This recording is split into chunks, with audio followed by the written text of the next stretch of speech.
Hey, and welcome. We all spend a ton of time in this massive, invisible world, a world made of clicks and code and connections. You can almost think of it like a giant digital city. We're all citizens here, but what does it actually take to be a good one? So let's just jump right in and ask the big question. Are you a good digital citizen? It sounds pretty simple, right? But the answer touches on, well, pretty much everything. How we talk to each other, how we decide what's true, the whole shebang. So let's dive in and figure out what this all really means. Okay, first things first, let's get on the same page. Digital citizenship isn't just about knowing how to use an app or a website. It's so much more. It's about having the skills and, the know-how to be thoughtful, to be critical, and to be a responsible contributor. It's not just about using the internet, it's about making it a better place for everyone. So, where does this journey even begin? Well, it starts with our very first steps online. Think of this phase as being a digital explorer. This is all about learning those fundamental skills, and it's especially crucial for the youngest users out there. Now, come on, no explorer ever goes on a huge adventure all by themselves. In the digital world, every young explorer needs what we can call a digital guardian. This is that trusted adult in your life, could be a parent, a teacher, anyone, who helps you navigate the wild landscape and make sure the exploration is safe and, actually fun. One of the very first skills for any explorer is figuring out the difference between what's real and what's, well, pretend. Let's take a simple example. You might see a picture of a cat wearing a silly little hat. Okay, that could definitely happen, right? But a cat flying to the moon? Probably pretend. Learning to just pause for a second and ask, wait, is this real? That's a core skill for becoming a super smart digital detective.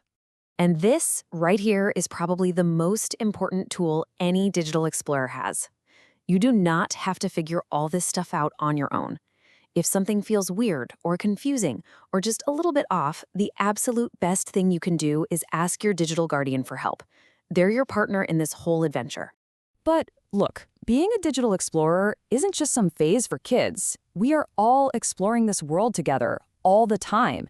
And any good community, whether it's your neighborhood or the internet, is built on a few really important pillars. So let's talk about the rules that apply to literally everyone.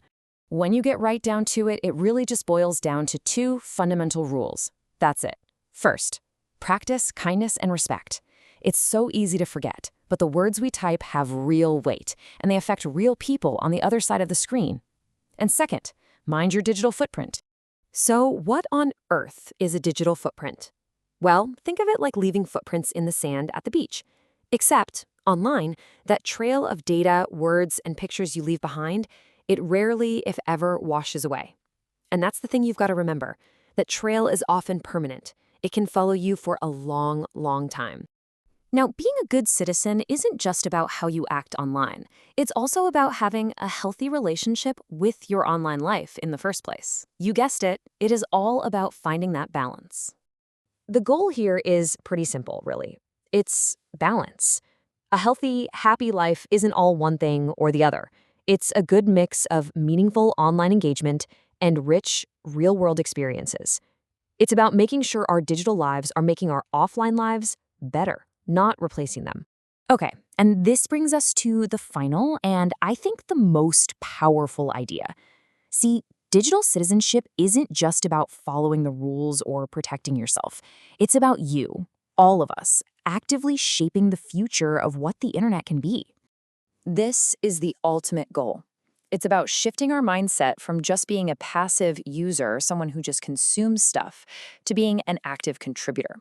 That could mean creating things that help people, or sharing information that's actually true and useful, or maybe just adding a bit of kindness to a conversation. Every single one of us has a role to play here. So I'm going to leave you with this thought. Every single time you log on, every time you post or share, or even just like something, you're laying another brick in this huge digital city we all share.